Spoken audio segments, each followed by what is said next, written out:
So friends, क्या आपने कभी किसी ऐसे शहर के बारे में सुना है जिसे आज तक जिसने भी ढूंढने की कोशिश की या तो वो मारा गया या तो लापता हो गया, लेकिन ऐसा क्या है इस शहर में जो आज भी लोगों को अपनी ओर ये अट्रैक्ट करता है? सो फ्रेंड्स, पुराने टाइम से ये माना जाता है कि अमेज़न के जंगल में कहीं एक शहर छुपा हुआ है और सबसे खास बात ये पूरा शहर सोने का है। आई मीन सोने की दीवारें, चांदी की गलियां एंड सो ऑन। तो मैं बात कर रहा हूँ the lost city of G L Dorado की, जो अपने बहुत सारे सोने के लिए जाना जाता है। सो आज की इस वीडियो में हम इसी खोए हुए शहर के बारे में जानेंगे एंड ये भी पता करने की कोशिश करेंगे कि ऐसा कोई शहर है भी या फिर ये सिर्फ हवाबाजी है। सो अगर आपको इस सोने से भरे हुए शहर के बारे में जानना है तो वीडियो पूरी देखिएगा। वैसे तो एल डोराडो के ओरिजिन की बहुत सारी कहानियां हैं, लेकिन उनमें से जो सबसे पॉपुलर स्टोरी है वो ये है कि 16वीं शताब्दी की शुरुआत में स्पेनिश खोजकर्ता दक्षिण अमेरिका पहुंचे तो उन्होंने वहां के आदिवासियों से कई अजीबोगरीब कहानियां सुनी और उन्हीं कहानियों में से एक थी सोने के शहर एल डोराडो की। कहानी मोइस्का लोगों के आदिवासियों के बारे में थी जो एडिस पहाड़ों पे रहा करते थे, जिसे अभी के टाइम पे हम कोलंबिया के नाम से जानते हैं। तो जब भी मोइस्का कबीले में कोई नया राजा बनता था तो उसे एक रस्म से गुजरना पड़ता था। रस्म ये था कि नए राजा के पूरे शरीर पे सोने की धूल को चढ़ाई जाती थी और फिर उस राजा को गुवाटी विला झील में नहलाया जाता था ताकि पूरा सोना झील में चला जाए। इस दौरान वहाँ की प्रजा भी अपना सारा सोना और आभूषण उस झील में डालकर राजा के साथ ही नहाते थे। मान्यता ये था कि ऐसा करने से झील के देवी देवता खुश हो जाएंगे और बस यहीं से स्पेनिश लोगों ने उस राजा को एल डोराडो का नाम दिया, जिसका मतलब है एक ऐसा इंसान जिसके बॉडी पे सोने की पानी चढ़ी हो। माना जाता है कि 15वीं सदी में ये रिवाज बंद कर दिया गया और इसका रीजन ये था कि उस कबीले पे किसी और कबीले ने हमला कर दिया था। लेकिन स्पेनिश और अन्य यूरोपियन लोगों को महाद्वीप के उत्तरी तट के मूल निवासियों के पास से इतना सोना मिला कि उनका मानना था कि जरूर कहीं पर एक सोने का शहर या फिर भंडार होगा। और ऐसा हुआ भी। गुवाटी विला झील के पानी को जब कम करवाया गया तो उन्हें कई सोने के टुकड़े मिले और यहीं से शुरू हुई द लॉस्ट सिटी ऑफ जी को खोजने की तैयारी। सच कहूं तो इस जगह को ढूंढने तो बहुत सारे लोग जा चुके हैं, लेकिन उनमें से सबसे ज्यादा अगर किसी को सफलता मिली है तो वो है पर्सी फॉसेट। और इस इंसान के ऊपर साल 2016 में एक मूवी भी बन चुकी है जिसका नाम लॉस्ट सिटी ऑफ जी है। तो अगर आप इसे देखना चाहते हैं तो देख सकते हैं, लेकिन प्रॉब्लम यह है कि इसके ओरिजिन में थोड़ा छेड़छाड़ किया गया है। So back to the topic. Percy Harrison Fawcett था जो ब्रिटिश सरकार में काम करने के अलावा एक बेहतरीन जियोग्राफर भी थे। फॉसेट को एडवेंचर बहुत पसंद था, जिसके कारण वो ज़्यादातर वक्त अपने परिवार से दूर ही बिताते थे।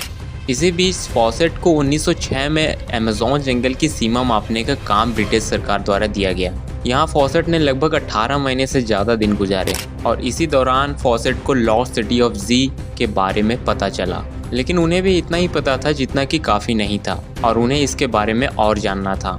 धीरे धीरे टाइम गुजरता गया और फिर 1911 में फॉसेट को एक मैन्युस्क्रिप्ट मिली जो उन्हें national library of Rio de Janeiro में मिली थी। अब जिन लोगों को नहीं पता है कि मैन्युस्क्रिप्ट क्या होता है तो मैं आपको बता दूं, ये पांडुलिपि है।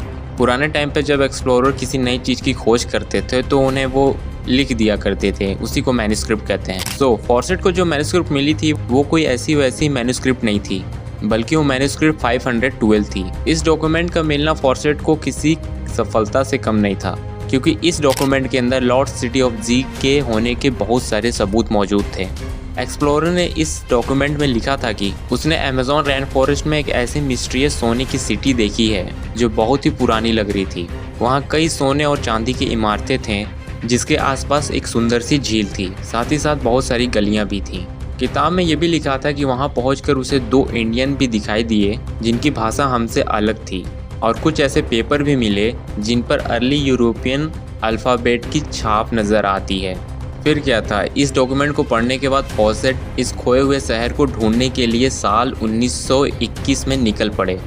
अपने पहले प्रयास के बाद फॉसेट और उनकी टीम 7 बार और नाकामयाब रहे और इस नाकामयाबी के बाद वो वापस घर लौट आए, लेकिन उन्होंने हार नहीं मानी और साल 1925 में एक बार और इस शहर को खोजने चल पड़े, पर अफसोस दोबारा लौटकर कभी नहीं आए। दरअसल अप्रैल 1925 में आखिरी बार इस शहर को ढूंढने की कोशिश की और इस बार उनके बेटे भी इस सफर में थे जिसका नाम जैक था और साथ में 2 जानवर भी थे। इतनी कम टीम होने का कारण ये था कि फॉसेट नहीं चाहते थे कि वो अमेज़न जंगल के आदिवासियों के सामने आए। क्योंकि ऐसा करना उनके लिए जान का खतरा भी हो सकता था। उनकी लौट के न आने की सूचना मिलने के बाद ब्रिटिश सरकार ने उन्हें काफी ज्यादा खोजने की कोशिश की, लेकिन वो नहीं मिले। जो भी लोग उन्हें ढूंढने के लिए गए थे उनका ये कहना है कि या तो फॉसेट को जंगली जानवरों ने खा लिया या उनकी लड़ाई किसी आदिवासियों की टोली से हो गई होगी, लेकिन किसी के पास कोई पक्का सबूत नहीं था, इसलिए कुछ भी कहा नहीं जा सकता है। बहुत सारे लोगों को तो ये भी कहना है कि फॉसेट को शहर मिल गया और वो उसी के अंदर चले गए, लेकिन ये सब सिर्फ एक थ्योरी है, सबूत किसी के पास नहीं है। सो अब सवाल ये आता है कि क्या ये शहर एग्जिस्ट करता भी है या नहीं। तो इस शहर के बारे में अभी तक जितने भी सबूत मिले हैं वो अभी तक प्रूफ नहीं हो पाए हैं कि ये सही है भी या नहीं, और जिन लोगों ने भी इसे देखने का दावा किया है वो सारे लोग अमेज़न के जंगल में मारे जा चुके हैं। तो किसी को नहीं पता है कि ये शहर कहाँ है, लेकिन हाँ एक थ्योरी है कि ऐसा माना जाता है कि ये शहर जमीन के अंदर है, इसीलिए अभी तक आम इंसान इसे ढूंढ नहीं पाया है, क्योंकि हम सिर्फ ऊपर ऊपर ही ढूंढ रहे हैं। वेल हो सकता है कि भविष्य में शायद हमें ये शहर मिल जाए या ना मिले, ये तो टाइम बताएगा। सो इंतजार करके देखते हैं, क्या पता ये मिल ही जाए। सो बस फ्रेंड, इस वीडियो में इतना ही। अगर ये वीडियो पसंद आया हो तो वीडियो को लाइक एंड चैनल को सब्सक्राइब करना मत भूलिएगा। मैं फिर मिलूंगा किसी नए वीडियो के टॉपिक के साथ, तब तक के लिए सी यू लेटर।